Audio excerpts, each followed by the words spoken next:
Oke, saya coba jelaskan. Mungkin mbaknya mendengarkan saya terlalu cepat saya bicara karena durasi, jadi saya harus pelan-pelan. Jadi begini, ketika saya menjawab pertanyaan kenapa Allah hanya menciptakan satu agama saja, itu saya jawab menggunakan surah Al-Maidah ayat ke-48, di mana Allah katakan Allah ingin menguji kami dengan anugerah yang Allah berikan kepada kami. Kan saya katakan anugerahnya apa? Iman dan Islam. Lalu ketika iman dan Islam itu diberikan kepada kami, apakah kami ini akan menggunakan untuk diri kami sendiri? Kan tidak. Di sini kami diuji apakah kami akan menjalankan perintah untuk berdakwah kepada orang lain, dan dengan cara itulah kami bisa berdakwah kepada mereka yang belum mengenal Allah. Kalau semua orang sudah mengenal Allah, gimana caranya berdakwah? Kan sudah kenal semua sama Allah, semua sudah taat kepada Allah, semua sudah beragama yang benar, tidak ada yang jadi calon neraka. Lah, kepada siapa lagi kami berdakwah? Kan begitu. Itu tujuannya kenapa Allah tidak menciptakan satu agama saja. Kemudian Anda bertanya, bukankah yang di luar Islam itu masuk neraka? Ya benar, yang barang siapa yang tidak beriman kepada Allah dan Rasulnya, maka ya tidak masuk ke dalam surga. Ini bukan cuma kepada Nabi Muhammad ya. Bani Israel beriman kepada Nabi Isa, Nabi Musa, dan menjalankan hukum yang diberikan kepada mereka, ya masuk surga. Setelah itu di zamannya Nabi Muhammad ini untuk seluruh alam. Maka barang siapa yang beriman kepada beliau dan beriman kepada Allah dan apa yang diturunkan kepada beliau, ya sudah, jalankanlah aturan-aturan itu, maka itu akan menyebabkan kamu masuk ke dalam surganya Allah.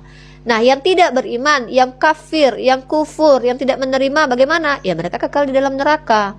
Bukan berarti ketika Allah mengizinkan banyak agama terjadi, maka Allah masukkan ke dalam semua yang beragama itu ke dalam satu surga. Enggak, bukan begitu.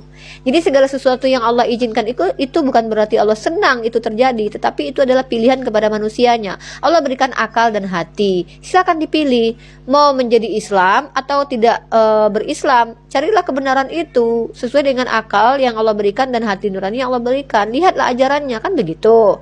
Nah, tugas kami sebagai umat Islam memperkenalkan bahwasanya Islam ini sesuai dan relevan dengan kehidupan manusia. Ada aturan-aturan di dalamnya, dan perintah-perintah di dalamnya itu adalah untuk kemaslahatan manusia itu sendiri. Lalu Anda bertanya lagi, jadi jangan salah paham bahwasanya ketika Allah mengizinkan banyak agama itu berarti Allah suka dengan orang-orang yang di luar Islam dan memasukkan orang yang di luar Islam ke dalam surga. Bukan begitu. Sama saja ibaratnya begini, Allah izinkan adanya iblis ya.